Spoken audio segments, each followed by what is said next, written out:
कल रात 12 बजे सारी पार्टियों के दलों के ट्वीट आ गए थे। सही बात। सारी पार्टियों ने ट्वीट करा था, यहाँ तक कि पक्ष हो चाहे विपक्ष हो, कितना बड़ा नेता हो।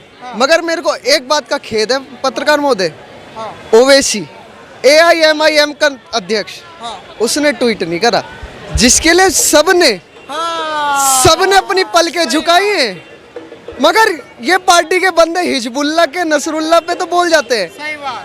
देश के लिए सबसे ज्यादा कोरोना में काम करने वाला कौन? रतन टाटा। बिल्कुल। ये वफर बोर्ड पे रो जाते हैं, मगर रतन टाटा पे नहीं रोते, जिन्होंने कितना देश के लिए करा। सही बात। वो चाहे वो बंदा ऐसा है पूरा पाकिस्तान खरीद दे, बिल्कुल पूरा पाकिस्तान खरीद सकता, उसमें इतना दम है। वो देश के लिए क्या नहीं करता, उसके देश के मैं बताऊं, सुई से लेके एरोस्पेस तक हर चीज है, हर ब्रांड है उसका। वो चाहे वो कुछ भी कर सकता है। मगर मैं ये कहूँगा, पहली बात, इसको राजनीति दल से राजनीति दल से नहीं। जिस तरीके से आपने ओवैसी जी की बात करी, जो रतन टाटा हैं वो तो हिंदू मुस्लिम नहीं देखते, वो तो राजनीति कभी करते ही नहीं। उन्होंने तो मुस्लिम्स के लिए भी करा है, हिंदू के लिए। उनको तो कहना यही था कि मैं भारत देश को ऐसा देखना चाहता हूँ कि सब लोग इक्वल हो जाएं। फिर भी असदुद्दीन ओवैसी को कोई ट्वीट नहीं आता, कोई भी श्रद्धांजलि नहीं, कोई कुछ नहीं। कुछ चंद्र लोग हैं जो इस बात को नहीं समझते, बस वो ये देखते हैं मोदी जी अडानी के साथ जुड़े, मोदी जी अंबानी के साथ जुड़े। उन्हें बस ये पता है, वो कभी इस बात पे फैक्ट पे बात करते ही नहीं कि कभी देखा है बुरा इंसान कभी अच्छे कामों के लिए बात करेगा। कभी रतन टाटा ने इतने दान दिए, कभी बोला वफर बोर्ड ने एक दान नहीं करा, उस पहले तो बड़ी जल्दी लड़ गए कि हाँ जी भाई मोदी सुप्रीम कोर्ट पहुंच गया वफर बोर्ड बंद करने के लिए चक्कर में। ये क्या बात होती है भाई? तुम वो तो देखो जो काम कर रहा है, ये काम दिखता ही नहीं है उन्हें। कह रहे हैं ओवैसी ने तो कुछ करा ही नहीं। मतलब एक बात बताइए, रतन टाटा इतने अच्छे नेक इंसान, जिन्होंने वो तो चाहते थे कि इक्वालिटी है हमारे देश में, उन्होंने सब धर्मों के लिए, सब जाति, सब मजहबों के लिए करा, और ओवैसी ने एक ट्वीट तक नहीं करा। एटलीस्ट एक मौन श्रद्धांजलि ही दे देते। देखिए एक बात है, वो आजकल खुद संकट में फंसे हुए हैं ओवैसी। क्योंकि 10,000 से ज़्यादा मुसलमान लोग रामलला के दर्शन करे, और उन्होंने ये भी कहा कि हमारे पूर्वज जो थे वो हिंदू थे, और ओवैसी को ये बात खटक लग गई। ठीक है। अब ओवैसी साहब का जो दुकान जो चलती है, वो चलती है हिंदू और मुसलमान के दरमियान नफरत पैदा करने की।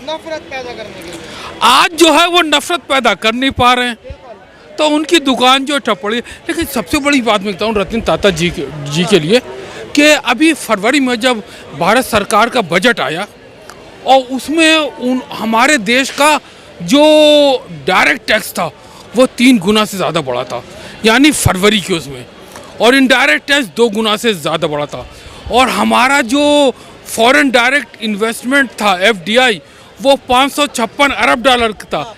आज टाटा जी का निधन हो गया, लेकिन हम उनको एक तरफ श्रद्धांजलि देते हैं, तो दूसरी बात प्रधानमंत्री को ये भी बताना चाहते हैं कि आज भारत का जो फॉरेन डायरेक्ट इन्वेस्टमेंट है वो 700 अरब डॉलर का हो गया है। प्रधानमंत्री को तो कहना चाहते हो, लेकिन उनको कब कहोगे जो बड़े बड़े ऐसे तमाम बिजनेसमैन को गालियां देते हैं कि ये तो अंबानी अडानी मिले हुए हैं, रतन टाटा मोदी मिले हुए हैं, ये सब मिले हुए हैं। लेकिन कभी राहुल गांधी से यही बात पूछो आप, मुझे पता है राहुल गांधी की बात करें, क्योंकि राहुल गांधी यही चीज बोलते हैं। एक रतन टाटा की बात नहीं बोलते, वो कहेंगे अडानी और अंबानी, दूसरा ऑप्शन उनके पास है ही नहीं, क्योंकि वो उर्फी जावेद वाला काम करते हैं, हमेशा ट्रेंडिंग में आना चाहते हैं, सीधी सी बात है। और एक बात बताइए, अभी ओवैसी साहब ने एक भी ट्वीट नहीं किया, लेकिन जब मुख्तार अंसारी मर जाते हैं, है ना, ये जितने भी गैंगस्टर हैं, और ये मुख्तार अंसारी हो गए, दूसरा आतिक अहमद हो गए, उन पे ट्वीट धबाधब करते हैं। ये कहीं बहुत गलत हो गया, हमारे मुसलमानों भाई साथ में बहुत ज़्यादा गलती हो रही है, बहुत उनको सताया जा रहा है। लेकिन आज जब रतन टाटा जो है उनका निधन हो जाता है, एक ट्वीट नहीं करते हैं, क्योंकि ये उनके समर्थक नहीं है। क्यों नहीं करते? उन्होंने तो सबके लिए करा। क्या ये बात होगी कि अगर कोई सबके लिए करेगा तो ओवैसी ट्वीट नहीं करेंगे, और अगर कोई सिर्फ मुस्लिम के लिए करेगा तो ट्वीट करेंगे? वो सिर्फ एक तरफ लेके जाना चाहते हैं, सिर्फ वो मुस्लिम की तरफ भागना चाहते हैं, वो जातिवाद करते हैं ओवैसी। बिल्कुल। रतन टाटा ने 102 बिलियन का डोनेट किया है for the people, for common people, ठीक है ना। और इतना करने के बावजूद एक इंसान का जो ट्वीट नहीं आता है, कुछ बोलता नहीं है, तो ऐसे लोगों को हमें चाहिए कि बहिष्कार कर दो, हटा दो बिल्कुल। ये जहाँ भी मतलब जहाँ का भी सांसद वगैरह बना है, वहाँ के पब्लिक को सोचना चाहिए। हाँ, दूसरी बात है, वहाँ के पब्लिक इनको सपोर्ट इसलिए करती है क्योंकि ये उनके कम्युनिटी के लोग हैं, तो जाहिर सी बात है जो गैंगस्टर को सपोर्ट करता है वो रतन टाटा जैसे महान आदमियों को कभी सपोर्ट नहीं करेगा। और यही वो लोग हैं जो अब्दुल जी के सोच के, अब्दुल हमारे जो है ना कलाम साहब, उनके सोच वाले नहीं है ये लोग कसाब वाले सोच के हैं। तो इसलिए हम लोग इन लोगों को जो है सपोर्ट कभी नहीं करते हैं। मैं एक चीज़ और कहना चाहूँगा आपके दर्शकों से, अगर बनना है तो रतन टाटा जैसा बनो। बिजनेस में एक नंबर, मोहब्बत में भी एक नंबर। अगर मोहब्बत एक से थी तो उसने दोबारा से नहीं करी। 4 बार रिश्ता टूटा था उनका, ठीक है। दूसरा, मेहनत करनी है उनके जैसी करो, हर चीज में नंबर 1 बनो अगर बन सकते हो तो, वरना मत करो। लेकिन अगर कोई आपकी बात सुनेगा और वो बिजनेसमैन बनेगा तो उसे तो पता है कि गालियां तो हमें मिलनी है कि ये उद्योगपति गरीबों का शोषण कर रहे हैं, तमाम विपक्षी पार्टियां अपनी राजनीति के लिए ऐसे लोगों को जो डायमंड हैं, जो कोहिनूर हैं, इन्हें बदनाम करेगी।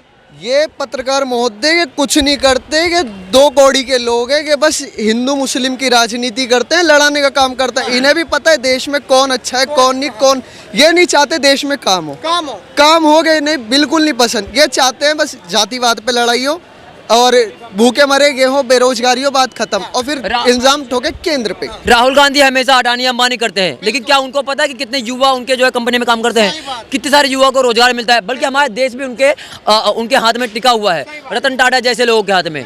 लेकिन राहुल गांधी ने कभी भी किसी भी गरीब का मदद किया हो? भारत जोड़ो यात्रा किया था, 1300 करोड़ रुपए खर्च किए थे, किसी गरीब का झोपड़ी बनवाई नहीं, क्योंकि ये राजनीति करना चाहते हैं। कुल मिला के मोदी को गिराने के लिए कभी विकास के बारे में बात किया? भले आप प्रधानमंत्री नहीं बने तो कम से कम आप सत्ता पक्ष के बड़े चेहरे हो, मोदी साथ में बैठ के आप विकास के बारे में बात करो कि हमारे देश को आगे कैसे बढ़ाना है। लेकिन चौकीदार चोर है, बजरंग दल वाले को बैन करो, आईएसआईएस को बैन करो, ये हिंदू जो है हिंसक होता है, ये सब बातें बोलने से जो है विकास नहीं हो जाता है। ये कभी हमेशा मतलब हिंदुओं का विरोध करते हैं, लेकिन हिंदू जो है हिंसक नहीं होता है, ठीक है ना। सवाल तो यहीं पे आ गया, जो रतन टाटा जी जो थे वो तो मुस्लिम्स के लिए भी करते थे, हिंदू के लिए भी करते थे।